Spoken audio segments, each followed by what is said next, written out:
편히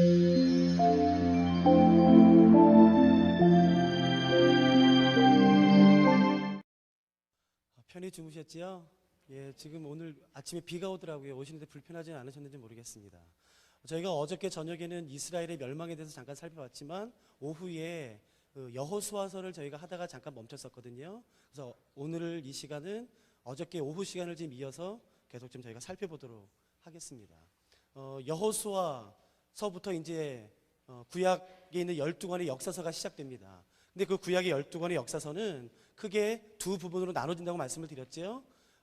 선지자가 기록한 역사서가 있고 제사장이 기록한 역사서가 있는데 같은 역사적 사건이고 같은 사건이고 동일한 사람이라 할지라도 선지자가 기록한 역사서의 평가와 제사장이 기록한 역사서의 평가가 다르기 때문에 다른 게 언급되는 것이지 그 자체가 성경의 모순을 의미한다고는 절대로 말씀드리지 않았습니다. 그러니까 이런 걸 반드시 기억하셔야 돼요.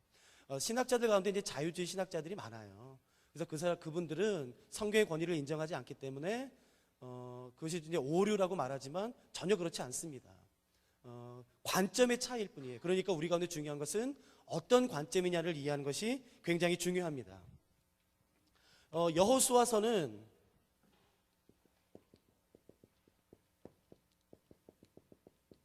사사기서와 정확히 대조를 이루게 됩니다. 그러니까 여호수아서의 목적 중에 하나는 뭐냐면요, 이스라엘 백성들이 땅을 정복한 것입니다. 그러면 이거겠죠? 승리예요.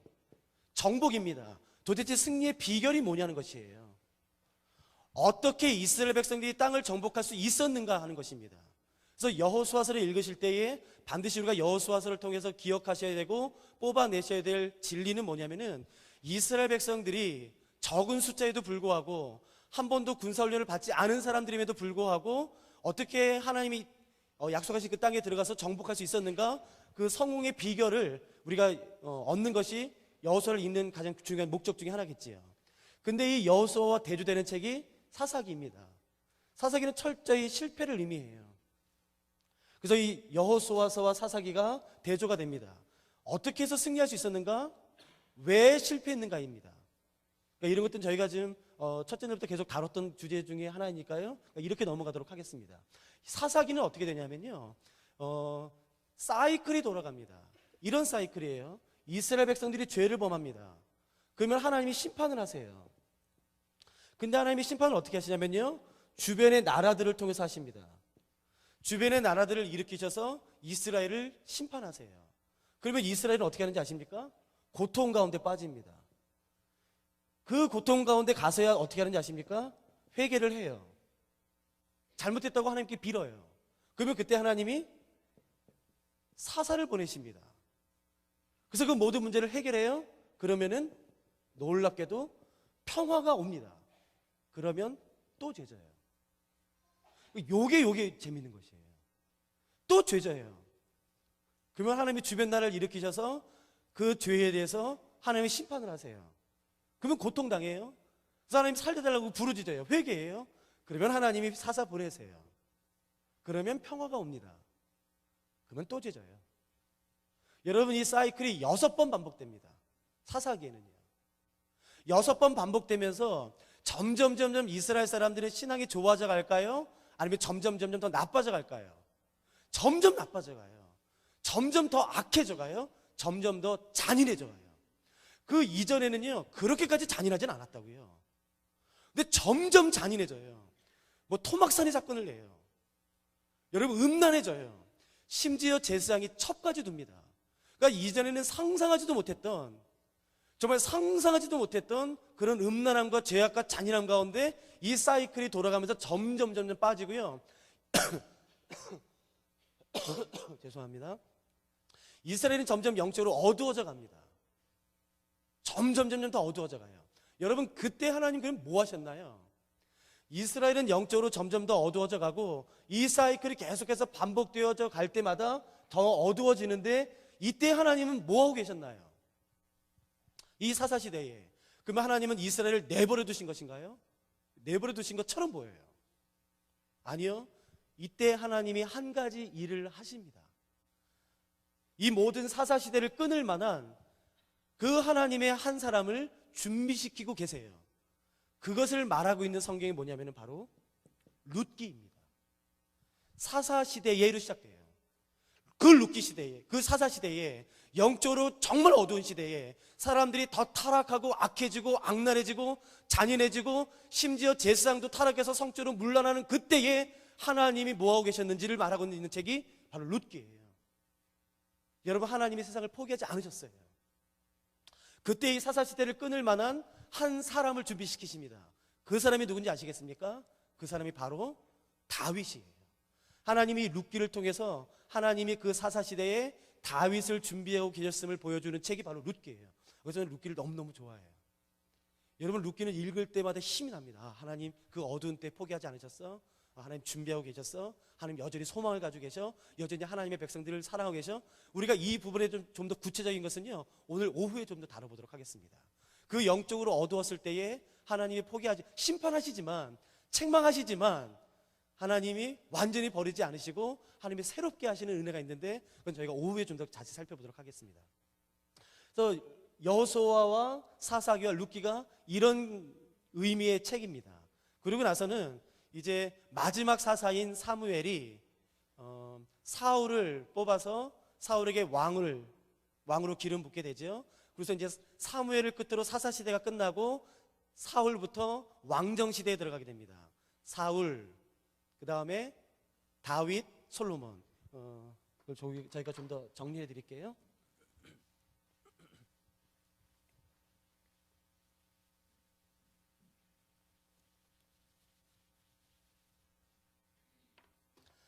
여러분, 다윗 들어가기 전에요, 제가 이거 하나 정리해 드릴게요. 성경의 내용이 나오지만 이것을 하나로 요약해서 정리하는 것은 쉽지 않아요. 그래서 제가 정리해 드릴 테니까 한번 살펴보시겠습니까? 언약궤를 중심으로 한번 살펴보실까요? 언약궤의 이동 경로요. 언약궤가 만들어졌을 때부터 사라졌을 때까지의 이동 경로를 저희가 한번 생각해 볼까요? 언약궤는 1446년 출애굽해서 1445년에 시내 광야에서 만들어집니다. 이때 만들어진 것이 이제 조각목이라는 것이에요. 근데 여러분 오해하지 마세요. 자꾸 조각목이니까 그 조각난 것들을 모아서 만들었나 보다라고 생각하는데, 아니요, 그게 나무 이름이에요. 그러니까 조각난 것을 만든 게 아니라, 조각이라는 것은 그 나무 이름이니까요. 뭐 이렇게 조각난 것들을 모아서 언약궤를 만들었다 생각하지 마십시오. 그건 나무 하나로 만든 것이에요. 1445년에 언약궤를 만들고 이스라엘이 이동하게 됩니다. 제가 그때 질문 드렸던 거 기억나세요? 언약궤 두 구름 날개 사이에 있는 원판의 역할이 뭔지 아세요? 그 질문 기억나세요? 여러분, 근데 이거는 우리가 가지고 있는 구약 성경에 나오진 않습니다. 이거는 유대인의 구약 성경 주석인 미드라시와 미시나에만 나오는 이야기예요. 그러니까 그 유대인의 랍비들을 통해서 구전으로 전승되었던 것을 정리해 둔 책이거든요. 그러니까 거기만 나오니까 어떤 면에서 뭐 전설 따라 삼천리일 수도 있고, 근데 랍비들이 이제 그렇게 생각하는 것이니까 성경에 나오지 않는 것인가, 여러분 오해하지 마세요. 이게 정답이야, 그렇게 생각하지 마세요. 언약궤를 이해하기 위해 필요한 것은 뭐냐면요, 요단강을 중심으로 생각하는 것입니다. 요단강을 건너기 전 광야에서의 모습과 요단강을 건넌 가나안 땅에서의 이스라엘의 이동 경로 모습이 완전히 달라요. 여러분, 우리가 일반적으로 생각하는 언약궤가 앞에 가고 이스라엘 백성들이 따라가는 그 모습은 가나안 땅에서의 모습이에요. 여러분 그렇게 생각하시죠? 구름이 떠오르고 언약궤가 앞에 가면은 이스라엘 진들이 그 언약궤를 따라간다, 우리가 그렇게 생각하지 않습니까? 여러분, 우리가 그렇게 일반적으로 생각하는 것은 광야에서의 이동 모습이 아니라 가나안 땅에서 이스라엘 백성들이 이동할 때 그렇게 이동했었어요. 언약궤가 가고 언약궤를 바라보면서, 제사장들이 맨 언약궤를 바라보면서 이스라엘 백성들이 12지파가 세 지파 4개의 그룹으로 나눠서 이동했습니다. 그것은 가나안 땅에서의 이동 모습이에요. 그러면 광야에서는요, 완전히 다릅니다. 민수기에 의하면 구름이 떠오릅니다. 그 구름이 떠오르면은 제사장들이, 레위인들이 얼른 언약궤를 맵니다. 그리고 구름이 떠나요. 그러면 언약궤가 떠납니다. 그러면 이스라엘 백성들은요, 광야에서 이스라엘 백성들은 그때 이제 짐을 패킹하는 것이에요. 짐을 쌉니다. 뭐 불도 끄고 텐트도 접고 뭐 설치해놨던 것들도 다 접고. 여러분 200만 명이에요. 여러분 한 100명, 200명 정도가 아니라 200만 명입니다. 그러니까 짐을 싸고 텐트를 패킹하고 뭐 불을 끄고 뒷정진하는데 며칠 걸려요. 민수기에서는 그것이 3일 정도 걸린다고 나옵니다. 그러면 3일 정도 지나면요, 이미 집이 다 패킹되어 있어요. 이제 그러면 봅니다. 구름이 저기가 있다. 자, 저쪽으로 출발. 그게 광야에서의 이동 모습이에요. 그래서 민수기는 어떻게 나와 있냐면요, 언약궤와 이스라엘 본진의 사이가 3일 길이라고 나옵니다. 그러니까 광야에서는 이스라엘 백성들이 언약궤를 보고 따라간 것이 아니라 언약궤가 구름이 떠올라서 먼저 갔으면 그때 짐을 싼 다음에 구름이 저쪽에 있다. 자, 저쪽으로 가자. 그때 이미 구름은 한 곳에 정착되어 있고 언약궤는 놓여져 있는 상태예요. 그래서 민수기와 신명기에 어떤 말씀이 있냐면요, 하나님께서 이스라엘 앞서 가셔서 머물 곳을 찾으셨다는 말씀이 나오는 것이에요. 이해되시겠습니까? 그러니까 우리가 알고 있는 일반적인 이동 모습은 가나안 땅에서의 모습이에요. 언약궤를 보고 따라가는 것. 그러나 광야에서의 모습은 민수기에 의하면 완전히 다릅니다. 이걸 기억하셔야지만 언약궤의 두 그룹 사이에 있는 원판을 이해하실 수 있어요. 유대인의 전승에 의하면, 랍비 문헌에 의하면 어떻게 되냐면요, 구름이 떠오릅니다. 그러면 제사장들이 얼른 언약궤를 메요. 이렇게요. 언약궤를 맵니다. 여러분, 그 첫째 날 월요일 날 보여드렸던 그 언약궤 모습 기억하시겠습니까? 그 가운데 원판이 여기 있지 않습니까? 그 원판 중앙에 구름의 끝을 맞추는 거예요. 구름이 이렇게 떠오르면요, 그 구름의 끝이 나와 있지 않습니까? 그 구름의 끝에 이 언약궤의 중심, 그 원판을 이렇게 맞추는 것이에요, 제사장들이요. 그리고 구름이 이동할 때에 그 언약궤를 맨 제사장들은 그 가운데 원판의 끝을 그 구름의 끝에 계속 이렇게 맞추면서 이동하는 것입니다. 그러니까 제사장들은 이동할 때에 앞을 볼까요? 아닐까요? 앞을 보면 안 되죠. 어디를 볼까요? 다 언약궤 보고 이동하는 거라고요. 그 언약궤 중심에 이제 이렇게 구름을 이렇게 맞추는 것이에요. 아마 그런 생각 해봤어요. 하나님이 장난치실 수도 있겠지요. 멀리서 이렇게 이 이스라엘 사람들이 봤을 때는 구름이, 오늘따라 바람이 많이 불어서 구름이 막 움직여요. 오늘 구름 멋있어. 그래서 생각해 보세요. 그 구름 밑에 있는 제사장들은요, 뛰어! 그 구름 끝에 맞춰서 이동하는 것이라고요. 그래서 제가 실제로 저희 제주도 열방대학, 제가 섬기는 SBS에서는요, 광야 체험이란 걸 해요. 2박 3일 동안 광야 체험을 하는데, 저희 학생들과 간사들 모두 80명이 제가 대제사장 옷을 입든지 아니면 아론 옷을 입고, 모세 옷을 입고요, 지팡이난을 잡고, 모든 학생들과 간사들이 레위인 복장 혹은 12지파로 나눠서 이스라엘 복장을 다 입습니다. 저희가 다 만들어 놨거든요. 그리고 12지파로 다 나눠요. 그리고 깃발도 만들고 다 이동합니다. 그리고서 한 사람이요, 낚싯대에 큰 구름 기둥을 만듭니다.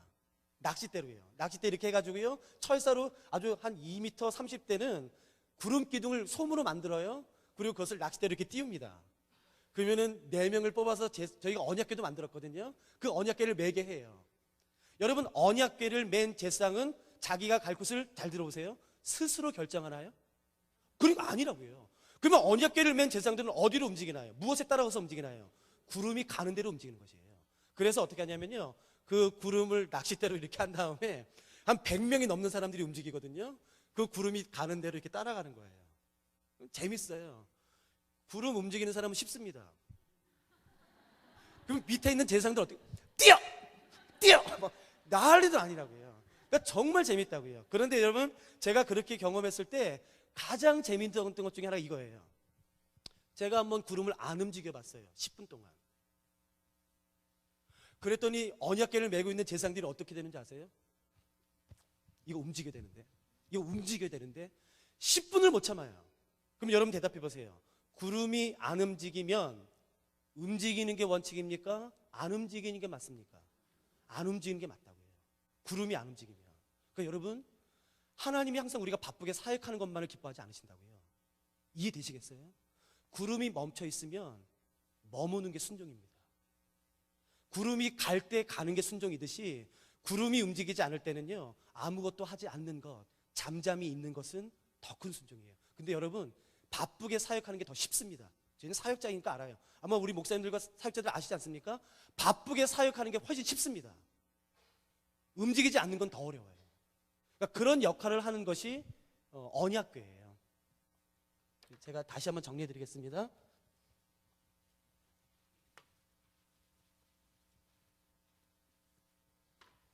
그러니까 그 언약궤가 광야에서 40년 동안 있었습니다. 그리고 나서는 이제 가나안 땅에 들어왔어요. 그래서 여호수아가 그 언약궤를 메고 그 언약궤를 이스라엘 백성들이 바라보면서 이제 정복 전쟁을 하는 것이에요. 그 언약궤가 여리고 쪽으로 가면은 여리고를 먼저 정복하고, 그 다음에 아이성을 향하면 아이성, 뭐 중부 지역을 먼저 간 다음에 공교롭게도 그 언약궤가 남쪽으로 가더라고요. 그래서 중부 지역을 먼저 공격하고 남쪽을 공격하고 북쪽을 공격하는 것이 여호수아서 1장부터 12장까지는 내용이에요. 자, 모든 정복 전쟁이 끝났습니다. 그러니까 이제 필요한 것은 뭐냐면요, 그 언약궤가 더 이상 이동하지 않고 어느 한 곳에 놔두는 것이 필요했어요. 여기까지 따라오셨죠? 광야에서는 가나안 땅을 정복할 때는 계속 움직일 수밖에 없었어요. 그러나 이제 정복 전쟁이 끝나고 여호수아서 13장부터 24장은 땅을 분배하는 장면입니다. 그래서 이 가나안 땅에 이스라엘 백성들이 12지파가 다 분배돼요. 그러니까 이제 더 이상 이동할 이유가 없겠지요. 그래서 언약궤를 한 곳에 놔두기로 결정합니다. 자, 이스라엘 백성들이 가나안 정복 전쟁을 마치고 분배했습니다. 땅을 분배했습니다. 그래서 이제 언약궤를 한 곳에 두기로 결정합니다. 그곳은 어딜까요? 이건 잘 모르세요? 그러면 이거 맞추신 분은 이거 드릴게요. 실로입니다. 이 실로는 여호수아 때부터 사무엘 때까지 있었던 곳이에요. 그래서 언약궤를 놔두고, 그곳에 잘 기억하십시오. 언약궤를 놔두고 언약궤를 무엇으로 감쌌냐면은 성막으로 감쌌습니다. 그 성막의 이름이 무엇이냐면은 모세의 장막이에요. 여기까지 이해되시죠? 여기까지는 이제 이해되시는데 그 다음부터는 약간 복잡해집니다. 그러니까 여러분 이거는 외울 생각 마시고요. 그러니까 저 같은 사람이나 외우는 거고요. 여러분 잘 정리만 해두시면 돼요. 그 실로에서 계속 언약궤가 있고 모세의 장막이 있어서 사람들이 그 실로에 가서 예배도 드리고 번제도 드리고 뭐 제사도 드리고 그런 수많은 일을 하는데 웬걸요? 이스라엘 백성들이 블레셋과 전쟁이 벌어집니다. 그 전쟁에서 져요. 여러분, 제가 월요일에 말씀드렸죠? 이스라엘 백성들은 언약궤를 하나님의 임재로 생각한다고 말했나요? 상징으로 생각한다고 말씀드렸나요? 진짜 임재한다고 믿는다고요. 그래서 어떻게 하냐면은 그 언약궤를요, 블레셋과의 전쟁에서 이기려고 언약궤를 들쳐입고 나가요. 사무엘 때 기억나세요? 사무엘상에 나가요. 그게 어디냐면은 바로 에벤에셀입니다. 에벤에셀을 가지고 나가요. 근데 그랬더니 이스라엘 백성들이 막 환호성을 질러요. 블레셋 사람들도 이렇게 말합니다. 큰일 났다. 저 이스라엘이 섬기는 이스라엘의 신 여호와가 저들의 진중에 들어오셨다라고 말할 정도예요. 그러니까 언약궤는 상징이 아니라 그 당시에 실제로 하나님이 임재하시는 여호와의 보좌로 인정됐던 것이에요. 아무튼 실로에서 에벤에셀로 나아갑니다. 근데 그 언약궤를 그 전쟁에서 어떻게 하죠? 빼앗겨요. 그래서 그 에벤에서 어디로 가냐면요, 어디로 간지 혹시 기억나세요? 아스돗에 있는 다곤 신전 앞에 갖다 놔요. 왜냐하면요, 잘 들어보십시오. 이 당시 전쟁은 나라와 나라 사이의 전쟁이라고 믿지 않았고 그 나라가 믿는 두 신과의 전쟁으로 여겨졌습니다. 그러니까 그 전쟁에서 어느 나라가 이기면 그건 누가 이겼다라고 믿는 것이냐면은 그 믿는 신이 이겼다고 믿는 것이에요. 근데 공교롭게도 블레셋이 섬겼던 신은 뭐냐면은 다곤 신입니다. 몸은 사람이고요, 남자고요, 밑에 꼬리가 물고기예요. 그러니까 나그라는 물고기에서 유래한 말입니다. 그러니까 그 농경 문화와 해양 민족이기 때문에 그게 아주 적절하게 혼합된 신이에요. 그러니까 물고기 반신 반어 뭐 그런 식의 이제 그 다곤입니다. 블레셋이 이렇게 생각했어요. 와, 우리 다곤 신 여호와를 이겼다. 다곤 그렇게 안 만들어도 대단했네. 다곤 대단해. 그래서 어떻게 했냐면요, 이스라엘의 신을, 그러니까 여호와가 언약궤에 임한다고 믿었으니까요, 그 언약궤를 다곤 신상 발등에서 앞에 내려놓은 것입니다. 패배했다는 의미로요. 그래서 그게 아스돗이에요. 근데 웬걸요? 자고 일어났더니 다곤이 넘어져 있어요. 또 세웠더니요, 목이 부러져 있어요. 이거 뭐야? 그래서 혹시 이게 언약궤 때문인가? 그래서 아스돗에서 어디로 보내죠? 가사로 보냅니다. 죄송합니다. 가드죠. 가드로 보냅니다. 근데 거기서도 또 사람들이 죽어가요. 그래서 어디로 보내냐면은 에그론으로 보냅니다. 여기서 또 사람들이 죽어가요. 그래서 어디로 보내냐면요, 블레셋 지방으로 보냅니다. 그러니까 여러분 사무엘상하 읽으실 때 이걸 잘 보셔야 되는 게요, 이게 이 지방이 경상도, 전라도, 충청도 이런 것을 의미하는 지방이 아니라 히브리어로는 사대라는 단어예요. 그 사대라는 히브리어는 원래 뜻은 뭐냐면요, 사람들이 살지 않는 들판, 필드란 뜻입니다. 그러니까 보세요, 계속 언약궤를 둘 때마다 사람들이 죽어가니까 블레셋 사람들이 어떻게 결정하냐면요, 야 이거 아무래도 이 언약궤 때문에 사람들에게 재앙이 많은 것 같아, 그러니까 사람들이 살지 않는 들판으로 보내자. 그래서 사람들이 살지 않는 블레셋 지방에 두는 것입니다. 이거 이해하시겠죠? 그러니까 여기서 자꾸 뭐 블레셋 여러 지방에 다 갔다 뭐 가드 그런 건 아니고요, 그건 히브리어를 모르시기 때문에 아마 그렇게 해석하신 것 같아요. 이거는 사대, 필드란 뜻입니다. 그래서 결국 거기 있으니까 사람들에게 재앙이 내리지 않아요. 그래서 블레셋 사람들이 생각하지, 이 재앙은 아마도 언약궤 때문에 임한 것 같다. 그래서 이 언약궤를 그냥 보내버리자라고 말합니다. 그래서 이 언약궤를 보내버리죠. 이스라엘로 보내버립니다. 블레셋과 이스라엘 국경성 사이에 있었던 그 이스라엘 땅으로 보내버리죠. 그 지명을 혹시 기억하시겠습니까? 베세메스예요. 베세메스의 여호수아의 밭으로 보냅니다. 그 다음에 기럇 여아림으로 보냅니다. 아비나답의 집에 있어요. 아비나답의 집에 약 20년이 있습니다. 이때에, 그러니까 잘 보십시오, 실로에서 가나안 땅에서 입국해서 실로에 그 오랜 수백 년의 시간 동안에 언약궤는 모세의 장막 중에 지성소 안에 계속 같이 있었어요. 그런데 이때 처음으로 블레셋과 전쟁할 때에 모세의 장막과 언약궤가 분리가 되는 것입니다. 이해되시겠어요? 그래서요, 한 번도 그 언약궤가 모세의 장막 안으로 들어가지 않습니다. 계속 분리돼서요, 모세의 장막은 모세의 장막대로 돌아다니고요, 그 다음에 언약궤는 지금 언약궤대로 지금 떠돌아다니는 것이에요. 이때 기럇 여아림에 있을 때에 사무엘 상하에 보면은 실로에 있었던 모세의 장막이 어떤 이유인지는 모르겠지만 높당으로 옮겨집니다. 여러분 혹시 기억나세요? 다윗이 높당에 왔었다고요. 그때 거기서 그 제사장만 먹을 수 있는 진설병을 먹는다고요. 그러니까 그때 이 기럇 여아림 20년에 있을 때에 어떤 이유인지 모르겠지만 모세의 장막이 실로에 있다가 높당으로 옮겨집니다. 그리고 이 기럇 여아림에 20년 있을 때 다윗이 왕이 되죠. 그래서 다윗이 어떻게 하냐면은 그 언약궤를 예루살렘 성, 자기가 있는 예루살렘 성으로 가지고 오려고 그래요. 그래서 뭐 난리를 치지요. 뭐 잔치를 벌이고 가져오는데 웬걸요? 우사가 그걸 만졌다가 그저 죽어버려요. 오이, 큰일 났다. 이건 안 되나 보다. 그래서 그 기럇 여아림에서 가지고 오려다가 어디로 잠깐 피신시키지요? 오벳 에돔 집으로 피신시킵니다. 여기서 3개월이 있어요. 석 달. 그런데 이 언약궤가 들어가자마자 블레셋과는 정반대 일이 일어납니다. 재앙이 아니라 그 집이 축복받기 시작해요. 그냥 아무 것도 안 하고 그냥 언약궤 있음에도 불구하고 그냥 있음으로요. 그래서 하나님이 다윗 생각하지, 괜찮나 보다, 이거 언약궤 가져올 수 있나 보다. 그래서 오벳 에돔 집에서 다윗성, 다른 말로 하면은 예루살렘 성으로 가지고 와서 어떻게 하냐면요, 그 언약궤를 보관할 텐트를 하나 만듭니다. 그래서 텐트를 하나 만들고 그 안에 언약궤를 두어요.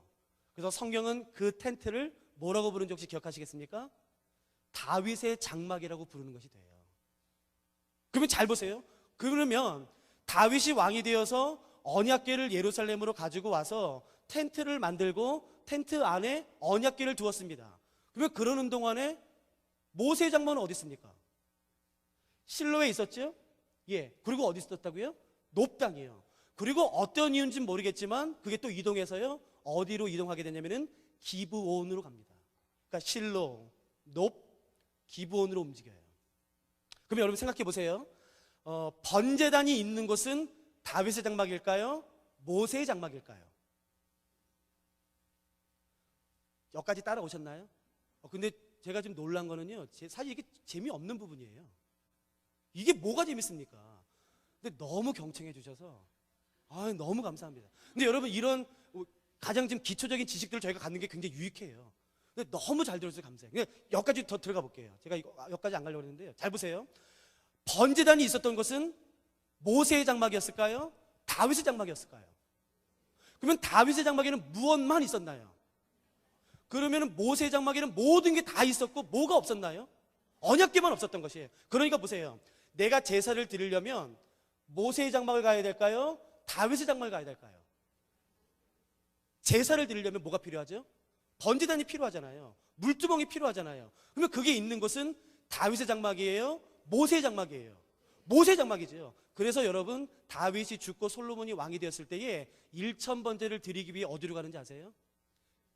기브온으로 간다고요. 왜냐하면 기브온에 뭐가 있었지요? 모세의 장막이 있었기 때문에 그렇다고요. 그러나 모든 기도는 어디서 하는지 아세요? 다윗의 장막에서 한다고요. 그래서 그 다윗의 장막이 나중에 예루살렘 성전까지 되는 것이라고요. 이해되시겠습니까? 그래서 여기서 이제 약간 역사서에서 어려워지는 난해의 구절 중에 하나가 뭐냐면요. 자, 생각해 보세요. 갑자기 에벤에셀 실로에서부터 모세의 장막과 언약궤가 분리되면서 따로 가요. 그래서 언약궤를 나중에 모세의 장막에 다윗 장막에 두면서부터는 어떻게 되냐면요. 졸지에 이스라엘 땅 안에 장막, 성막이 2개가 된 것이에요. 이해되세요? 모세의 장막, 다윗의 장막. 그럼 이거 어떻게 해요? 각각의 성막을 지키는 대제사장이 필요한데 여러분, 역사상 대제사장은 몇 명만 있어야 되나요? 오직 1명이에요. 근데 성막이 2개가 됐어요. 기브온에는 모세의 장막, 예루살렘은 다윗의 장막. 갑자기 장막이 2개가 됐어요. 여러분, 그래서 잘 기억하십시오. 여기가 성경을 해석할 때 어려워요.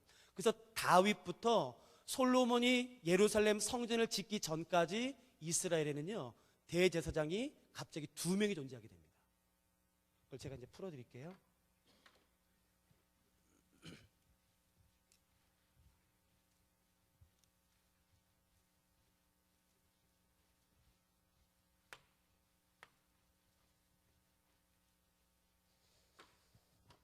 여기 레위인이 있습니다. 레위가 3명의 아들을 낳지요. 첫 번째 아들은 게르손. 그러니까 이거는 그냥 정리만 해두세요. 게르손, 고핫 혹은 성경의 그핫이라고 불러집니다. 그리고 마지막 아들은 무라리예요. 이렇게 레위가 3명의 아들을 낳습니다. 3명의 아들 가운데 게르손이 장자예요. 그건 확실합니다. 그럼에도 불구하고 성경에서는 고핫, 그핫이 집중돼요. 그 이유는 뭐냐면요, 고핫에게는 4명의 아들이 있었는데 그 중에 한 명이 굉장히 유명합니다. 아므람, 이스할, 헤브론, 우시엘. 여러분, 이 아므람, 이스할, 헤브론, 우시엘 4명 가운데 낯익은 이름이 있으세요? 우시엘이요? 아므람이요?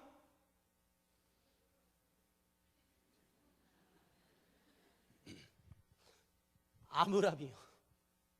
아므람이 누구 아버지일까요? 모세 아버지예요. 미리암, 아론, 모세, 이렇게 아들이에요. 이스라엘 백성들이 출애굽한 다음에 성막을 만든 다음에 성막을 총책임지는 사람이 필요했어요. 그래서 하나님이 누구를 선택했냐면은 모세의 형인 아론을 대제사장으로 임명하셨습니다. 그랬더니 아론이 임명되자마자 아론의 아버지 아므람이 집중된 것이에요. 그래서 거꾸로 고핫이 집중된 것입니다. 원래 정확히 따지면 게르손이 장자예요. 그러나 나중에 아론이 대제사장으로 선택됐기 때문에 거꾸로 올라가서 고핫이 이제 집중되기 시작하는 것입니다. 그러나 기억하십시오. 게르손이 장자예요. 아론에게는 4명의 아들이 있었죠. 나답, 아비후. 그러나 나답과 아비후는 레위기 10장에서요, 여호와께서 명하지 않은 다른 불을 가지고 들어갔다가 그제서 죽어요. 그래서 3번째 아들인 엘르아살과 이다말이 이어받게 됩니다. 대제사장직은 세습직이에요. 유일하게 이 당시에는요. 사사도 세습직이 아니었다고요. 이 아론이 죽자 대제사장은 원래 나답이 대제사장의 직을 물려받아야 되는데 엘르아살이 물려받습니다. 그래서 민수기 26장의 인구조사를 1장의 인구조사는 아론과 모세가 하지만 26장의 2차 인구조사는 모세와 그래서 엘르아살이 하게 되는 것이에요. 그 엘르아살의 아들의 이름이 굉장히 유명합니다. 혹시 기억하시겠습니까? 아들의 이름이 굉장히 유명해요. 그 바알볼 사건에서 민수기 25장에서요, 이스라엘 백성들이 음란한 죄에 빠지자 족장 리더가 음란한 죄에 빠지자요, 창을 가지고 들어가서 그래서 찔러 죽여버려요. 비느하스입니다. 그래서 아론이 대제사장, 엘르아살, 비느하스가 대제사장 직분을 갖습니다. 이 라인에 있었던 대제사장이 바로 사독이에요. 이다 말의 계통의 대제사장은요, 여러분 혹시 사무엘 당시 때 대제사장이 누구였죠? 사무엘 당시 때요? 엘리였었습니다. 엘리는 엘르아살 계통의 대제사장이 아니라 이다말 계통의 대제사장이라고 나옵니다. 여러분, 이 모든 것들은 역대상 1장부터 9장에 나오는 것이에요. 그 족보예요. 그 따분한 족보. 그게 없으면 이건 못 만듭니다. 그리고 엘리 때 사독과 동시대의 대제사장이 누구였냐면은 아비아달이에요. 그 아들이 아비멜렉입니다. 그러니까 보세요. 다윗과 솔로몬이 예루살렘 성전을 건축하기 전에 공교롭게도 예루살렘은 다윗의 장막이 있었고 기브온에는 모세의 장막이 있었기 때문에 장막이 두 개가 존재했기 때문에 대제사장도 두 명이 필요했었습니다. 그래서 사독은 기브온 산당에서 모세의 장막을 섬겼던 대제사장이고요, 아비아달은 다윗 곁에서 다윗의 장막을 지켰던 대제사장입니다. 이해되시겠습니까? 약간 어렵죠? 재미없으시죠? 근데 이거를 정리해 두시면 도움이 될 겁니다. 이것만 정리해 드릴게요. 더요. 이 중에서요, 이 모든 사람들이 다 레위인입니다. 누가 레위인이냐는 것이 누가? 여러분, 이 레위의 자손들 다 게르손, 고한, 무라리 모든 자손들은 다 레위인이고요. 그러면 누가 제사장이냐는 것이겠죠. 제사장은 아론의 아들들이 제사장입니다. 이해되시겠습니까? 레위인 중에서 제사장은 누구냐? 아론의 자손들이 다 제사장이 되는 것이에요. 그러면 대제사장은요, 그 아론의 자손 중에서 첫째 아들이 대제사장이 된 것입니다. 그러니까 혹시 이거 이해되시겠습니까? 레위인 안에 제사장이 있고 제사장 안에 대제사장이 있는 것입니다. 그러니까 이런 식으로 사무엘상을 정리하시면 괜찮을 것 같습니다.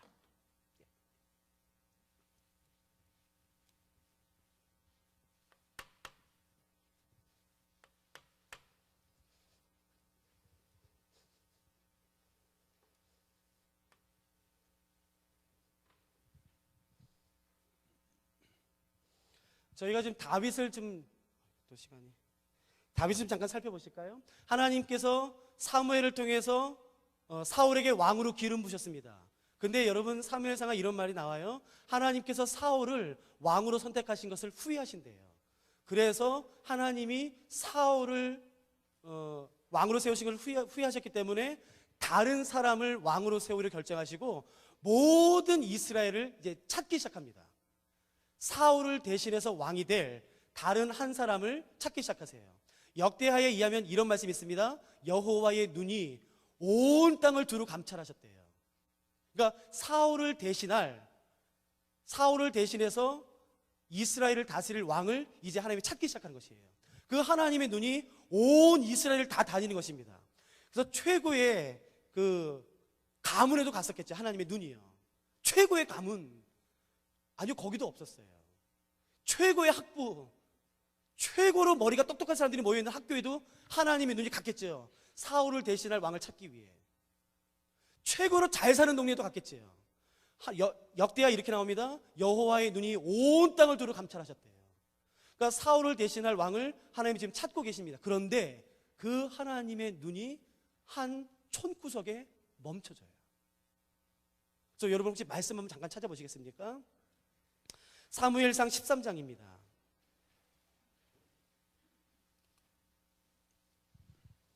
사무엘상 13장입니다.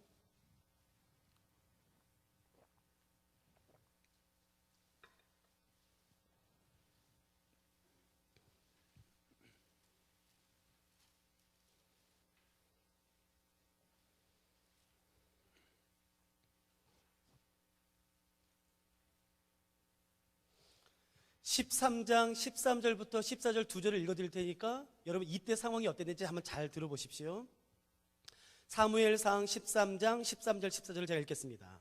사무엘이 사울에게 이르되 왕이 망령되이 행하였도다.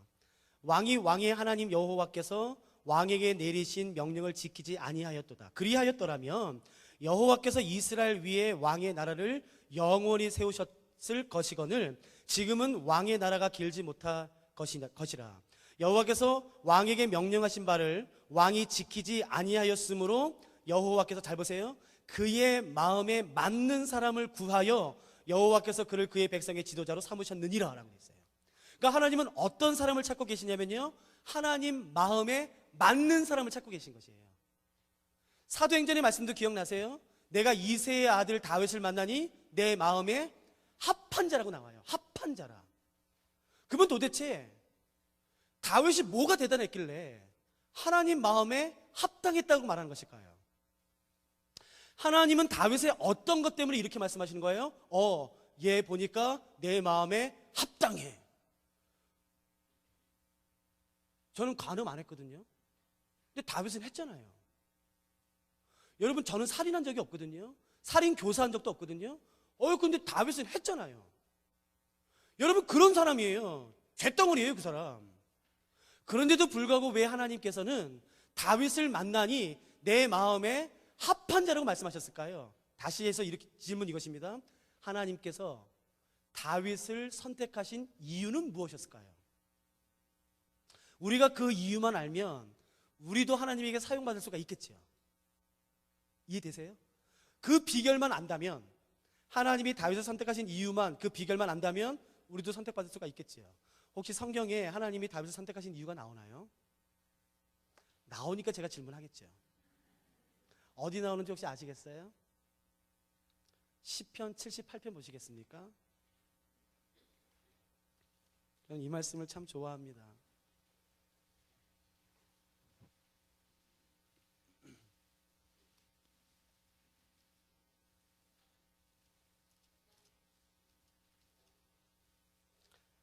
시편 78편이에요.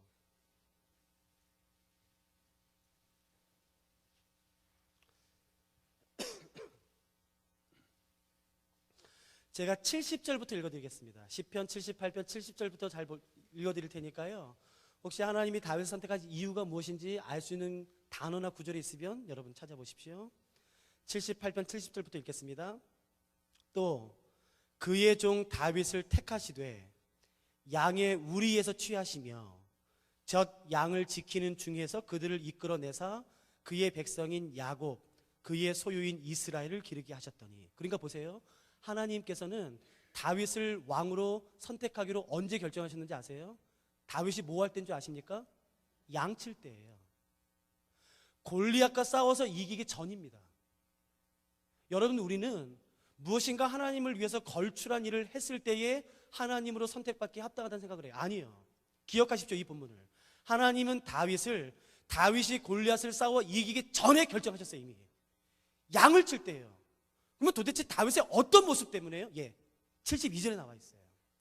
이에 그가 그들을 자기 마음의 완전함으로 기르고 그의 손의 능숙함으로 그들을 지도하셨도다 라고 되어 있어요.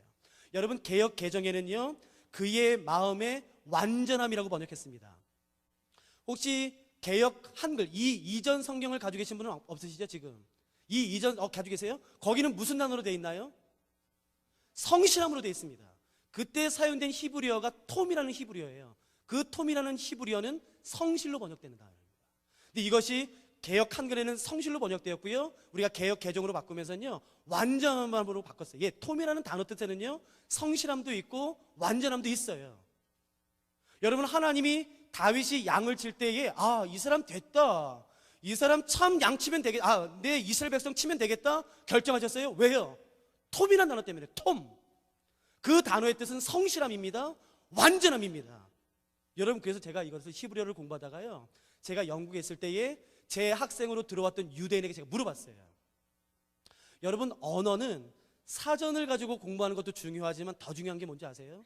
그 단어를 실제로 사용하고 있는 사람들이 어떤 상황에서 어떤 때 그 단어를 사용하는지를 아는 게 더 중요합니다. 사전적인 정의보다는요, 이 단어가 어떤 상황에서 어떤 문맥에 쓰는지를 아는 게 더 중요해요. 그래서 제가 유대인에게 물어봤어요. 야야야, 이 78편 요 72절에 쓰인 톰이라는 단어 있지 않냐? 그게 뭐냐 그게? 여러분 아세요? 성실함으로 번역됐습니다. 여러분 혹시 나중에 영어 성경을 찾아보십시오. 성실함 하면 영어로 뭔지 아세요? faithful, sincere, 신실한, 이렇게 되는 것이에요. 아니요, 영어 성경 어디에도 이 성실함이라는 단어를 sincere, faithful로 번역한 곳은 난 한 곳도 없습니다. 그 단어를 영어로 이렇게 번역했어요. 'faithful, sincere, faithful, sincere' 이렇게 번역했어요. 'faithful, sincere, faithful, sincere' 이렇게 번역했어요. 'faithful, sincere, faithful, sincere' 이렇게 번역했어요. 'faithful, sincere, faithful, sincere' 이렇게 번역했어요. GRIT.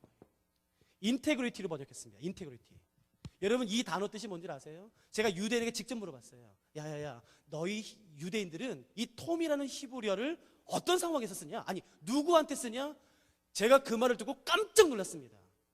우리 유대인들은 이 성실함이라는 히브리어 톰을 어떤 때 쓰나 어떤 사람에게 쓰냐면은 이럴 때 쓴다. 어떤 사람의 모습이 많은 사람 앞에서의 모습이나 골방에 혼자 있을 때의 모습이 동일할 때 우리는 그 사람을 일컬어 이 톰이라는 단어를 쓴다. 속에 있는 마음과 밖으로 드러나는 것이 같을 때에 우리는 그 사람을 향해서 아, 이 사람은 성실한 사람이야, 톰이야 라고 말한대요. 그 말 듣고 깜짝 놀랐어요. 그러니까 성경에서 인정하는 완전함이라는 뜻이 뭔지 아시겠습니까? 성경에서 하나님이 인정하시는 성실함이 무엇인지 아시겠습니까? 많은 사람 앞에서의 모습이나 골방에 나를 아무도 모르는 혼자 있을 때 모습이 동일한 사람을 일컬어 하나님이 이렇게 말씀하세요. 이 사람 참 성실하다, 이 사람 참 완전하구나 라고 말하는 것이에요. 그렇게 큰 능력이 없어도, 큰 지식이 없어도, 학벌이 없어도, 돈이 없어도 많은 사람 앞에서의 모습이나 골방에 있을 때 모습이 같을 때 하나님이 이렇게 말씀하신다고요? 이 사람 완전해, 성실해라는 것이에요. 잘 보세요. 구체적으로 어떤 건 제가 설명해 드릴게요. 여러분 혹시 제가 첫째 언제인지 정확히 모르겠는데 제가 분명히 말한 것 같은데 목동 고를 때 기억나세요? 제가 말씀드렸는데 목동은 부자였나요? 가난한 사람이었나요? 그래서 자기 양을 치나요? 다른 사람의 양을 치나요? 예, 그거 기억하시죠? 여러분 그러니까 이 말입니다. 다윗이 자기의 양을 칠 때나 다른 사람의 양을 칠 때나 모습이 똑같았다는 것입니다. 여러분 보세요. 나에게 양이 네다섯 마리밖에 없다고 생각해 보세요. 그거 얼마나 금주옥에 키우겠습니까? 정말 내 자식처럼 얼마나 아끼면서 키우겠어요. 그런데 여러분 늑대가 나타났다고 생각해 보세요.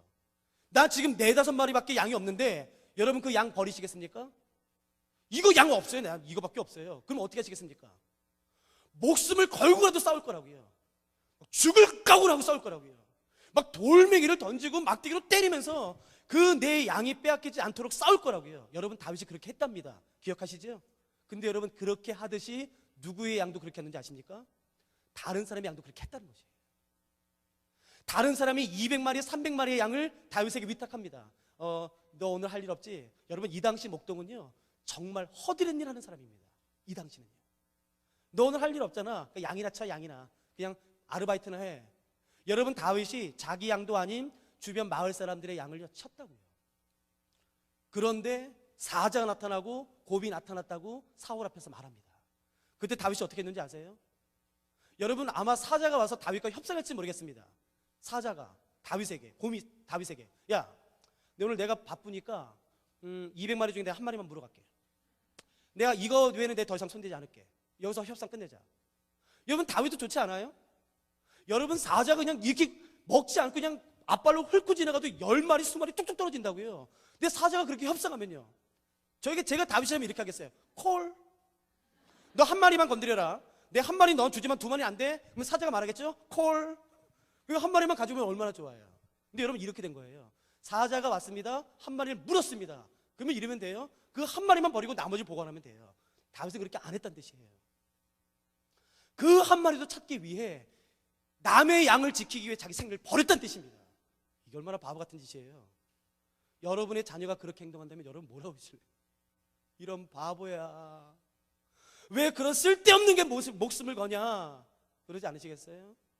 그런데 그 모습을 귀하게 보신 한 분이 계시더라고요. 그분이 여기서 성경에서는요 하나님이라고 나와요. 그리고 그때 하나님이 이렇게 말씀하세요. 얘 내 백성 맡겨도 되겠다. 여러분 그때 하나님이 다윗을 왕으로 세우기를 결정하세요. 여러분에게 주어진 일이 작다고 생각하십니까? 그런 생각 마십시오. 여호와의 눈이 온 땅을 두루 살피고 계시는 것입니다. 여호와의 위대한 일을 맡길 사람을 여러분 지금도 찾고 계신 거죠. 큰 일이든 작은 일이든 그게 중요하지 않습니다. 중요한 건 뭔지 아시겠습니까? 성실함이에요. 톰. 많은 사람 앞에서의 모습이나 혼자 골방했을 때의 모습이 동일했을 때 하나님이 그때 그 사람을 들어 사용하시고 이렇게 말씀하세요. 얘 내 마음에 합해. 참 내 마음에 꼭 맞아. 꼭 들어맞아. 아구가 맞아. 라고 말씀하시는 거예요. 여러분, 그리고 두 번째는 뭔지 아십니까? 그 손의 능숙함이에요.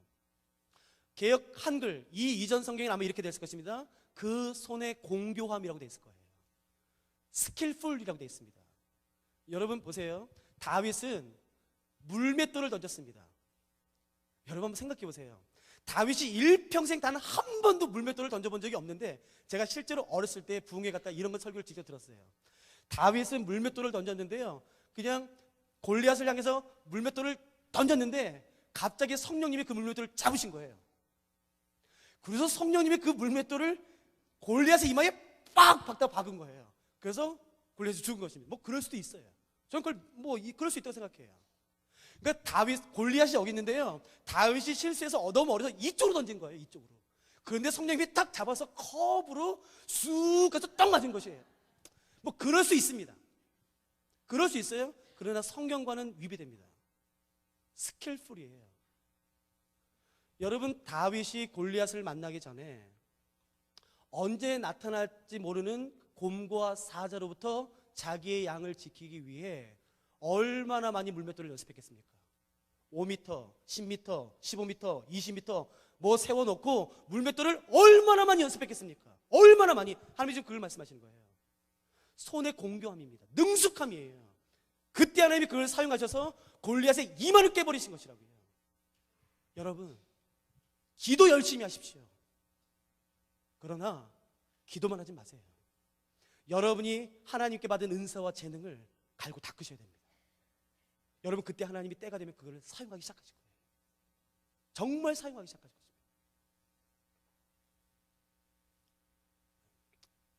죄송합니다. 제가 잠깐 멈춘 게 제 얘기를 드리려다가 안 드리는 게 나을 것 같다라는 생각이 갑자기 들어서 이건 안 하는 게 나을 것 같아서 내가 넘깁니다. 그러니까 여러분 꼭 기억하시겠습니까? 하나님이 사울을 대신할 왕을 온 땅에서 찾으셨는데 좋은 가문에서도 하나님의 눈을 멈추게 할 만한 사람이 없었어요. 좋은 학교에서도. 그런데 들판에, 사람이 없는 들판에 하나님의 눈을 멈추게 할 만한 한 사람이 있더라고요. 하나님의 눈이 지금도 우리 가운데 하나님의 사람을 찾고 계시겠죠?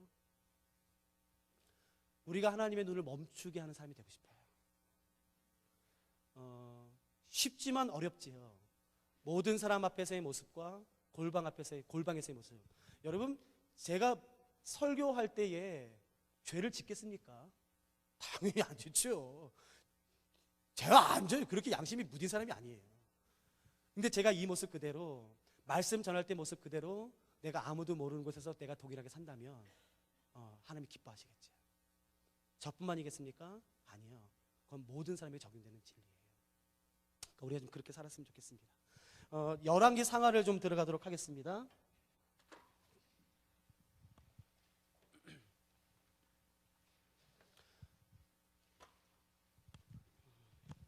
여러분, 열왕기 상하를 읽어보시거나 공부하신 분들은 반드시 100% 이 질문을 가지게 됩니다.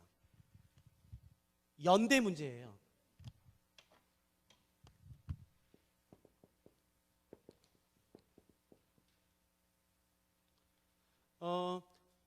솔로몬이 931년에 죽습니다. 그래서 북이스라엘의 여로보암과 남유다의 르호보암이 왕이 됩니다.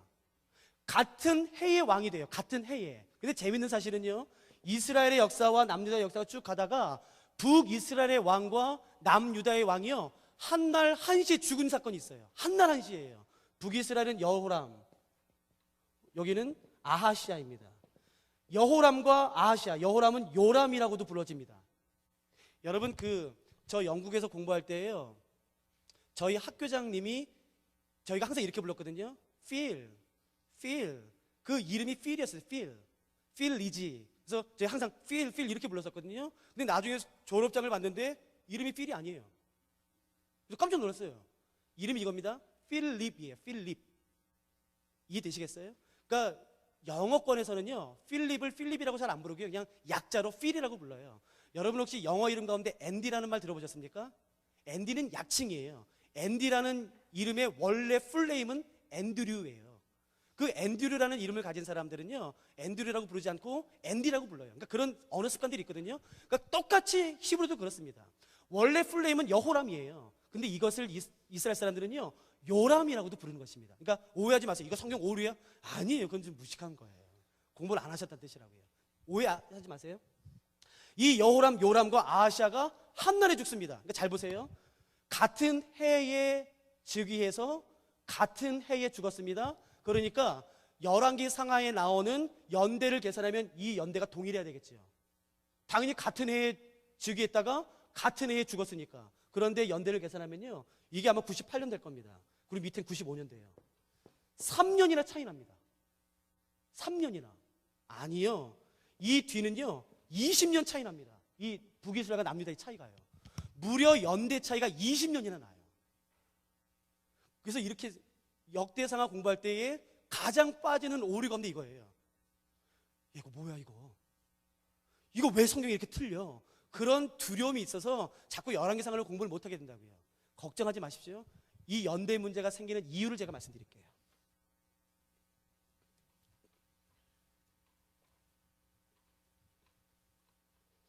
이 연대 문제는요 2, 3분이면 제가 답해 드릴 수 있어요. 근데 여러분, 저는 이거 풀기 위해서 6개월 공부했습니다. 좀 사실은 허무하더라고요. 6개월 공부했는데 답은 뭐 2, 3분이면 끝나니까요. 근데 여러분, 제가 공부한 걸 제가 정리해 드려 볼게요. 왜 연대 문제가 생기나. 저는 영국에서 공부하고 학생들 가르칠 때 첫 아이가 영국에서 태어났어요. 그래서 아이가 5월 달에 태어났는데요, 저랑 같이 성경을 가르치는 스코틀랜드 사람이 있었는데요, 그 사람이 3주 뒤에 아이가 태어났습니다. 그러니까 제 아이와 3주 차이예요. 그래서 그 다음 해에 같이 생일 파티를 했습니다. 저희 베이스에서, 학교에서. 그래서 사람들이 물어봤어요. 아유, 몇 살이에요? 아, 예. 저는 이렇게 말했어요. 2 years old. 2살입니다. 근데 스코틀랜드에는 이렇게 말하는 것이에요. 1 years old. 1살이래요. 아니, 제 애랑 3주밖에 차이 안 나요. 같은 5월생이라고요. 5월생. 그런데 저는 2살이라고 말했고요, 걔는 1살이래요. 자, 누가 맞습니까? 그러니까 이게 맞고 틀리는 문제인가요? 그런 문제가 아니죠. 문화 차이라고요. 한국 사람들은 어머니 뱃속에서 있을 때부터 1살로 쳐서 나왔을 때 1살이 되는 것이고요, 영국은요, 낳았을 때부터 0이 되어서 그 다음에 1살이 되는 것이라고요. 그러니까 이거는 맞고 틀리는 문제가 아니라 문화 문제예요. 이런 게 적용됩니다. 북이스라엘과 남유다가 있는데요, 북이스라엘은 왕이 즉위하지 않습니까? 즉위 연도를 1년으로 칩니다. 근데 남유다는요, 왕이 즉위하지 않습니까? 그 해는 0이에요. 그 해는요. 그러니까 예를 들어 보십시오. 제가 북이스라엘의 왕이라고 생각해 보십시오. 지금은 2012년입니다. 제가 2월 달에 왕이 돼요. 근데 제가 5월 달에 죽어요. 제 아들이 그래서 5월 달에 왕이 됩니다. 근데 10월 달에 죽어요. 그래서 제 손자가 왕이 됩니다. 근데 12월 달에 죽어요. 그러면 저는 통치 연도가 1년, 제 아들 1년, 제 손자 1년. 2012년은 모두 3년이 되는 것입니다. 북이스라엘법으로 계산한다면요. 이해되시겠어요? 근데 남유다로 계산해 볼까요? 제가 2월 달에 즉위해서 5월 달에 죽습니다. 제 아들이 즉위해서 10월 달에 죽습니다. 제 손자가 즉위해서 10월 달에 죽습니다. 그러면 남유다법으로 계산하면 2012년은 몇 년인가요? 0년이에요. 여기서부터 3년 차이가 생깁니다. 그러니까 이것은 오류를 의미하는 게 아니라고요. 죄송합니다만 그건 공부를 안 했다는 뜻이라고요. 이해되시겠어요? 그러니까 오류가 아니라 연대를 계산하는 법 자체가 다르기 때문에 그런 것이지 절대로 그러지 않아요. 그러니까 차이가 생기는 게 맞지요. 이게 첫 번째 문제입니다. 두 번째는 더 심각해요. 저는 영국에 갔을 때 깜짝 놀랐어요. 저는 왜냐하면 초등학교 때부터 대학원 때까지요, 어떤 게 익숙했었냐면요, 한 해에 그 공부의 시작, 학교의 시작은 항상 3월이더라고요. 여러분 맞죠? 3월이 시작하니까, 아니 2월 말이나 3월 초, 첫째 주. 근데 영국에 깜짝 놀랐어요. 한 해의 학교의 시작이 3월이 아니더라고요. 몇 월인지 아세요? 9월이에요. 그게 익숙하지가 않더라고요. 그게 9월에 학교가 시작돼요? 자, 뭐가 맞습니까? 이게 맞고 틀리는 문제가 아니라고요. 이해되시겠어요? 근데 여러분, 그것은 지금 생긴 게 아니라 아주 옛날부터 있었던 것입니다. 북이스라엘은 한 해의 시작이 3월이에요. 오늘날 우리가 가지고 있는 달력으로 보면요. 남유다는 9월이 한 해의 시작입니다. 그러니까 5월 달을 지칭하는 용어가 달라요. 5월 달은 북이스라엘에서 보면은 몇 번째 달인가요? 5월 달은 북이스라엘 입장에서 보면은 몇 번째 달인가요? 5월 달이 시작이니까 세 번째 달이라고요. 3, 4, 5 세 번째 달. 그럼 남유다 입장에서 보면요, 9, 10, 11, 12, 1, 2, 3, 4, 5 아홉 번째 달이라고요. 그러니까 같은 달을 부르는 용어가 달라요. 이해되시겠습니까? 그러니까 여러분 성경 보실 때 열왕기상하는 사실은 조심하셔야 돼요. 그래서 저는 이제 목사님들한테 성경을 가르치는 사람이니까요, 그 목사님들 상대로 가르칠 때는 제가 이것을 다 구분해 드려요. 이 본문의 이것은 남유다 입장, 이것은 북이스라엘 입장. 그래서 정리를 해드려요. 근데 저희가 사실은 지금은 그렇게까지 할 필요는 없을 것 같아요. 재미없어요, 이건요, 사실은. 여기까지만 이해하셔도 될 것 같습니다. 그러니까 시간의 차이가 생기는 게 당연하겠습니까? 아니겠습니까? 당연한 것이에요. 하나만 더 말씀드릴까요? 예, 하나 더요. 또 하나 이유는 뭐냐면요, 북이스라엘은 왕조가 몇 번 바뀌었다고 혹시 기억하십니까? 9번. 그런 동안에요, 첫 번째 왕조는 여로밤 나답 2명밖에 없었어요. 그래서 그 다음에 왕이 될 때 죽여버렸다고요. 그래서 북이스라엘은 딱 한 분밖에 없었던 게 뭐냐면 이것입니다. 섭정. 아버지가 죽은 다음에 그 아들이 왕이 되는 게 맞는데요, 어떻게 아버지가 말년에 좀 아프세요. 그러면 어떻게 하냐면요, 아버지가 돌아가지 않으셨음에도 불구하고, 왕이 돌아가지 않으셨음에도 불구하고 그 아들을 왕으로 세웁니다. 그러면 어떤 게 생기냐면요, 아버지의 통치 연대와 아들의 통치 연대가 겹치는 부분이 생겨요. 북이스라엘은 이게 딱 한 번 있습니다. 왜냐하면 왕조가 계속 바뀌게 해서요, 술을 틀면 그냥 죽이는 것이에요. 그래서 북이스라엘은 이런 섭정이 딱 한 번 있었습니다. 그런데 남유다는 왕조가 바뀌었나요, 안 바뀌었나요? 안 바뀌었다고요.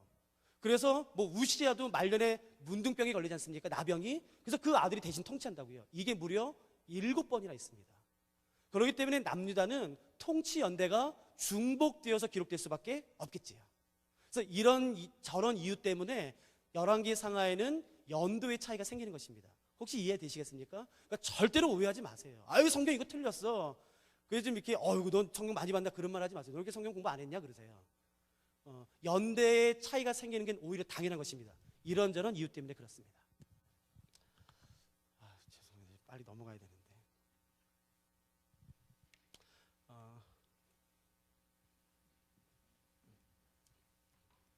제가 진도를 너무 많이 못 빼서요, 이렇게 이런 거라도 드리려고 제가 좀 정리 좀 해드릴게요.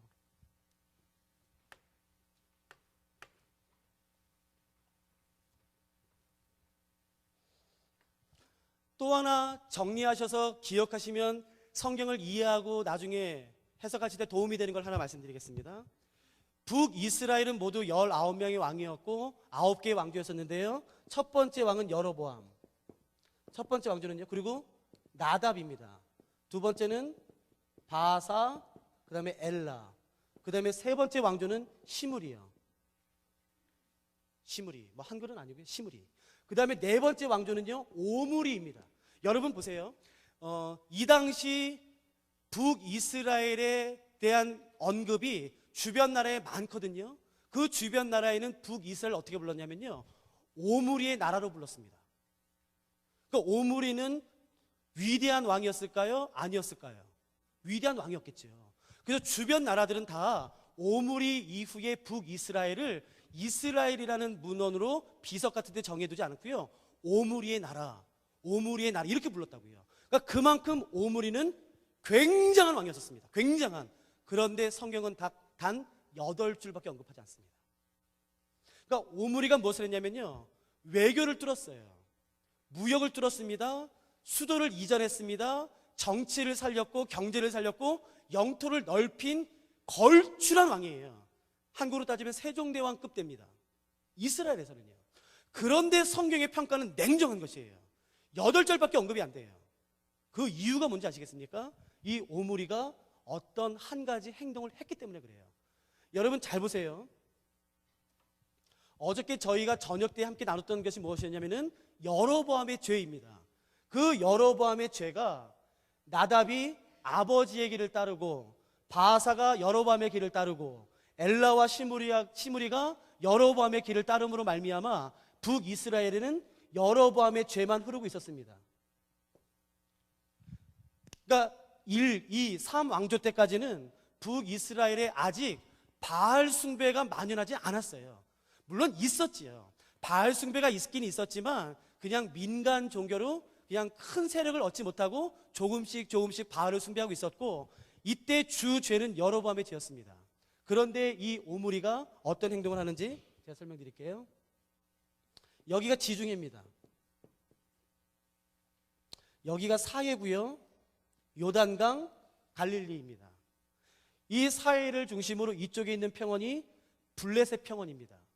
그래서 아스돗, 여기 가사, 가드, 아스글론 이렇게 5개의 성읍이 이 블레셋 평야에 있습니다.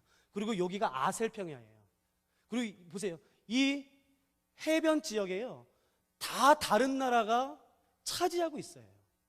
여러분, 이 이스라엘은 반드시 경제를 살리기 위해서 해야 되는 게 있는데, 그것은 바로 무역을 뚫는 것이에요. 무역을 뚫기 위해서는 항구가 있어야 되는데 중요한 항구가 여기 있었습니다. 근데 블레셋과 손잡기는 싫어요. 이건 잘했죠. 그래서 오므리 왕이 그 무역을 살리기 위해서 누구와 손잡냐면요, 이 위쪽에 굉장히 유명한, 이 지중해에서 가장 유명한 항구가 있었는데 그게 바로 두로입니다. 그 두로와 시돈의 왕이었던 그 왕과 무역 협정을 맺어요. 자, 대답해 보세요. 자, 무역 협정을 맺는 게 죄인가요? 아닌가요? 아니죠. 그건 죄 아니죠. 괜찮지요. 그건 죄 아니에요. 그때 이 두로와 시돈의 왕이 누구냐면요, 그 이름이 바로, 제가 검은색으로 써드릴게요. 엣바알입니다. 이 엣바알과 오므리가 무역 협정을 맺습니다. 그래서 이 두로로 들어온 물품이 이스라엘로 들어오고, 이스라엘에서 만든 물품이 두로로 가서 지중해에 나가서 잘 팔려질 수 있도록 이 엣바알과 오므리가 무역 협정을 맺습니다. 죄 아니지요? 그런데 여기까지 했으면 좋은데 오므리가 한 단계 더 나가요. 여러분, 엣바알입니다. 이름이 엣바알이에요. 누구를 섬겼겠습니까? 이 당시 문헌을 제가 살펴봤더니요, 이 당시 엣바알은 왕뿐만 아니라 바알의 제사장의 일을 겸직했었습니다. 근데 이 엣바알에게는요, 정말 신앙으로 가득 찬, 정말 바알의 영광이 온 땅에 충만하길 바라는, 정말 그 바알에게 정말 오심을 다해 섬기는 아주 귀한 딸이 한 명 있었어요. 그 딸의 이름이 뭐였냐면은 바로 이세벨이었어요. 그 엣바알의 딸 이세벨과 오므리의 아들 아합을 결혼시킨 거예요. 그러니까 이 이전까지, 오므리 이전까지 이스라엘은 아직 바알 숭배가 만연하진 않았다고요. 그런데 오므리가 엣바알과 무역 협정을 맺으면서 그 엣바알의 딸인 이세벨을 자기의 며느리로 데리고 들어와요. 제가 영국에서 성경 공부할 때요, 제 룸메이트가 네팔 사람이었었거든요. 나바라치 싱이라는 네팔 사람이에요. 제가 이런저런 얘기하다가 너는 왜 이름이 싱이냐, 싱 노래하냐 그런 얘기하다가요, 걔가 그러더라고요. 야야야야, 너 그게 이름이 어떤 이름인지 알아? 그게 뭔데? 여러분, 네팔은 지금까지도 카스트 제도가 있습니다. 그 카스트 제도 중에서도요, 최상위 급이 싱이에요. 그래서 자기가 왕족이에요. 나중에 봤더니 정말이에요. 그 형제가, 나바라치 싱 그 형제가요, 네팔에 내리지 않습니까? 그러면 사람들이 무릎 꿇고 절합니다. 근데 걔가 저한테 이랬어요. 야야야, 지금은 우리 네팔이 불교 라마 불교가 됐다. 그런데 우리는 처음부터 불교 나라가 아니었대요. 지금은 라마 불교지만. 그러면 어떻게 해서 니네가 불교 나라가 됐냐? 예, 그 네팔의 왕자랑요, 중국의 한 공주가 결혼을 했대요. 정략적으로요. 근데 그 공주가, 중국의 공주가 네팔로 시집 오면서 그 공주가 얼마나 불교에 열심히 특심인 사람이었는지요, 이 말 표현이 맞아요. 그 불교를 섬기는 공주가 중국에서 네팔까지 걸어오는 동안에 밟는 모든 땅들을 다 불교화시켰어요. 밟는 모든 땅들을. 그래서 네팔에 오자마자요, 모든 네팔의 국교로 불교를 정한 것입니다. 여러분 보세요. 이세벨은 만일에 평빈의 신부로 들어왔다면 이만큼 영향력은 없습니다. 그런데 이세벨이 누구로 들어왔는지 아세요? 왕비로 들어옵니다. 그래서 이세벨이 들어오면서 어떤 신앙뿐만 아니라 이 엣바알에 누구까지 데리고 오냐면요, 제사장들까지도 같이 데리고 들어와요. 그래서 이 바알 숭배를요 북이스라엘의 국교로 만듭니다. 그래서 순식간에 북이스라엘이 무엇을 빠진지 아십니까? 바알 숭배로 빠진 거지. 순식간에. 그러니까 여러분 갑자기 성경을 읽다가 어느 한순간부터 갑자기 바알 그 얘기 많이 나오지 않습니까? 그게 바로 요때예요. 그 이전까지는 바알 숭배가 없었다고요. 그런데 그 바알 숭배가 이세벨로 말미암아요 순식간에 이스라엘의 국교로 인정되면서 합법적으로 바알 제사장들이 인정되고 바알의 신전을 세워줘가면서부터는요 모든 이스라엘 백성들이요 순식간에 바알 숭배에 빠져요. 그래서 오므리 때에 어떤 죄가 첨가됐냐면은 여로보암의 죄와 바알의 죄가 첨가된 것입니다. 그래서 한순간에 북이스라엘이 바알 숭배로 완전히 덮여버리게 됐어요. 혹시 여기까지 이해되십니까? 제가 그 다음까지 설명드리고 죄송합니다. 마치겠습니다. 여러분 이건 북이스라엘이죠? 여긴 북입니다. 여긴 남쪽이에요. 자, 대답해 보세요. 남유다에는 여로보암의 죄가 있었나요? 없었나요?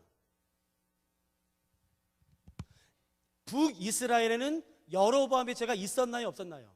있었죠. 북이스라엘이니까요. 자, 남유다는요? 있을 리가 없지요. 북이스라엘은 여로보암의 죄가 없죠. 자, 그러면 북이스라엘에는 남유다는 바알의 죄가 있었나요? 없었나요? 아직 없다고요. 그냥 몇 명 섬기는 정도지 그거 가지고 하나님의 심판의 정도는 절대로 아니라고요. 그러니까 보세요. 이 남유다는요 요때까지만 해도 아주 진공 상태였다고요. 죄에 대해서 여로보암의 죄도 없고 금송아지도 섬기지 않고 바알의 죄도 없고 아주 순결하게 진공 상태를 잘 유지했다고요. 그런데 잘 보십시오. 요 아합이 이세벨과 결혼한 다음에 아버지가 죽고 자기가 왕이 됐는데 그 북이스라엘 바로 옆에 나라가 아람이라는 나라예요. 그 아람이라는 나라가 너무 괴롭히는 것이에요. 너무너무. 그래서 아합이 덜쩍합니다. 너 안 되겠다. 이거 안 되겠어. 우리 본때를 보여주자. 근데 혼자 싸우기는 좀 겁이 나요. 혼자 싸우기는 좀 질 것 같아요. 그래서 자기의 동족인 남유다 왕에게 도움을 요청합니다. 야야야, 우리 아람 우리 너무 괴롭히지 않냐? 우리 같이 싸우자. 여러분이 남유다 왕이라면 자 같이 싸우시겠어요? 안 싸우시겠어요? 같이 싸우는 게 죄일까요? 아닐까요? 아니죠. 같은 나라 같이 싸우는 게 죄예요. 그거 죄 아니에요. 그 아합 때 남유다의 왕이 누구였었냐면은 여호사밧입니다. 그래서 여호사밧이 아합의 청을 받들어서 함께 나가서 아람을 싸워서 이깁니다. 자, 그러면 이게 죄인가요? 아닌가요? 예? 아니죠. 이게 죄 무슨 죄예요? 아니에요. 그건 죄 아니에요. 같은 나라와 민족이 연합해서 싸우는데 그게 왜 죄예요? 아니에요. 여호사밧이 여기까지만 했으면 좋았다고요. 근데 한 걸음 더 나갑니다. 그게 이것이에요. 아합과 이세벨에게는요 딸이 한 명 있었습니다. 그 딸의 이름이 누구였냐면 바로 아달랴예요. 그리고 여호사밧에게는 아들이 있었는데 그 이름이 뭐였냐면 바로 여호람입니다. 요람이라는 왕이에요. 아합의 딸 이세벨의 딸과 여호사밧 자신의 아들을 어떻게 하냐면은 결혼시킵니다. 그래서 이 아달랴가 남유다에 시집와요. 여러분 이 아달랴가 누구에게 양육받은 사람인지 아세요? 어렸을 때부터 주일학교에서 바알 DTS 그런 거 다 했던 이 여자라고. 이 아달랴가 남쪽의 여호람에게 시집 오면서부터요 어떤 것을 같이 가지고 오냐면은 바알 숭배뿐만 아니라 여로보암의 죄, 금송아지까지 같이 끌고 들어와요. 그래서 성경에 열왕기 상하에서 처음으로 기록되는 말이 무엇이냐면 한번 보십시오. 한번 열왕기 하 살펴봐 주시겠습니까? 열왕기 하 8장입니다. 저희가 여기까지만 하고 오늘 오전에는 마치면 괜찮을 것 같습니다. 12시 넘었으니까요.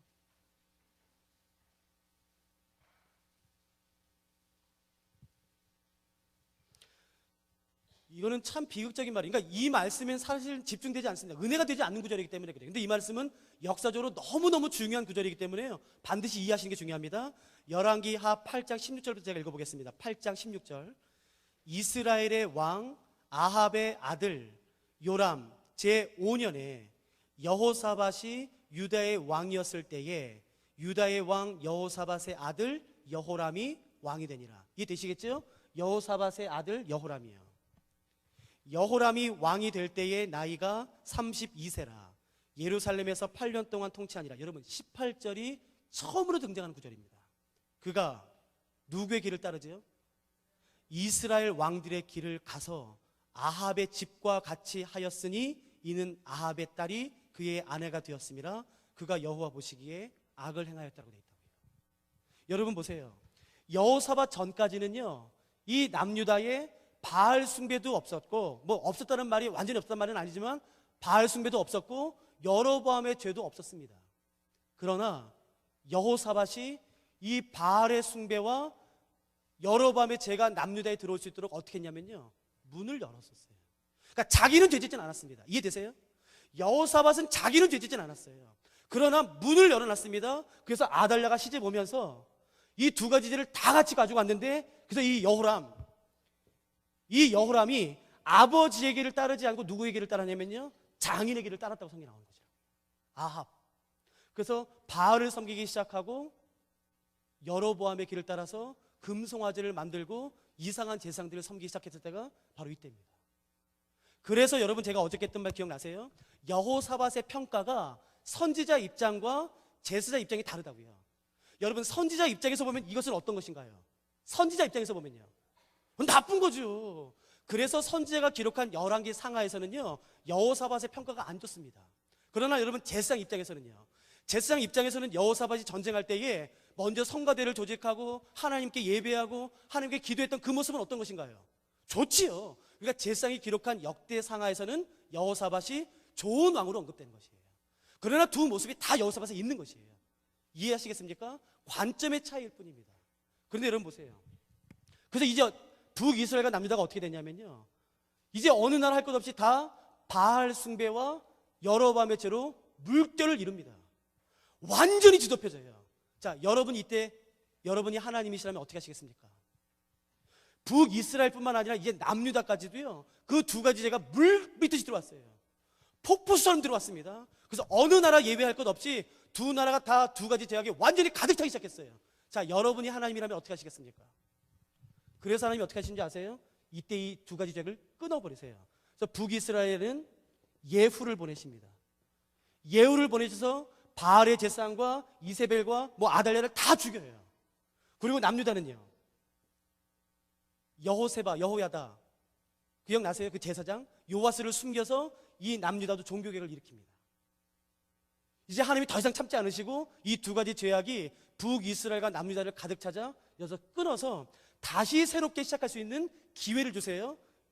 예후와 어린 아들 요아스를 통해서요. 비극은 뭔지 아십니까? 그 예후와 그 아들이 여호와스거든요. 이제 하나님이 여로보암의 죄와 바알의 죄를 끊을 수 있는 정말 어마어마한 기회를 주신 거예요. 그렇지 않습니까? 누구든지 그 기회를 갖고 싶어 하잖아요. 내 힘으로 안 되는데 하나님이 다 해주셨어요. 근데 비극은 이렇게 시작됩니다. 예후와 여호와스가 여로보암의 길로 따랐더라, 이렇게 나와요. 그래서 또 다시 반복되는 것이에요. 근데 하나님이 또 다시 기회를 주십니다. 또 다시 나와요. 여로보암의 길로 따랐더라. 하나님이 또 하세요. 그래 또 나옵니다. 여로보암의 길로 따랐더라. 그래서 마지막에 어떻게 하는지 아세요? 그때 하나님이 북이스라엘을 멸망시키시는 거죠. 여러분 절대로 한 번 죄졌다고 하나님이 심판하지 않으세요. 하나님이 기회를 주세요. 돌이킬 수 있는 기회를 주세요. 반복해서 주십니다. 반복해서 주십니다. 그러나 때가 되었을 때는요, 하나님이 치시는 것이에요. 사사기의 사이클이 6번 돌아갑니다. 하나님이 계속 기회를 주세요. 그러나 때가 되었을 때에 하나님이 북이스라엘과 남유다를 이제 청소하기 시작하는 것이겠죠. 여기까지가 북이스라엘과 남유다의 역사의 아주 중간 부분까지입니다. 저희가 오전은 여기까지 하고 오후에 그 이어서 나가면 어떨까 싶습니다. 식사 맛있게 하시고요, 저희가 1시 반에 뵙도록 하겠습니다. 제가 기도하고서 마치겠습니다. 하나님, 오늘까지 오게 하셔서 감사합니다. 성경에 많은 진리들이 있고 또 많은 사건들 때문에 저희가 성경을 공부하는 것이 쉽지 않지만 하나님, 성경을 잘 이해할 수 있도록 하나님 저희들을 지혜롭게 해주시옵시고 들을 수 있는 마음을 주셔서 잘 정리될 수 있도록 도와주시옵소서. 하나님, 이제 저희가 식사를 할 텐데 그 음식이 저희들의 삶을 윤택하게 할 수 있도록 도와주시고 또 힘을 얻을 수 있도록 도와주시옵소서. 하나님, 우리 사랑하는 성도님들이 또 주일, 월, 화, 수 오늘까지 또 여러 번의 집회를 참석하신 것 때문에 몸이 상하게 계실 텐데 하나님 음식을 통해서 우리 연약해진 육체가 힘을 얻어서 다시 한번 강건해질 수 있도록 그 음식을 축복해 주시옵소서. 감사합니다. 사랑하는 예수 그리스도의 이름으로 함께 기도드렸습니다. 아멘. 감사합니다.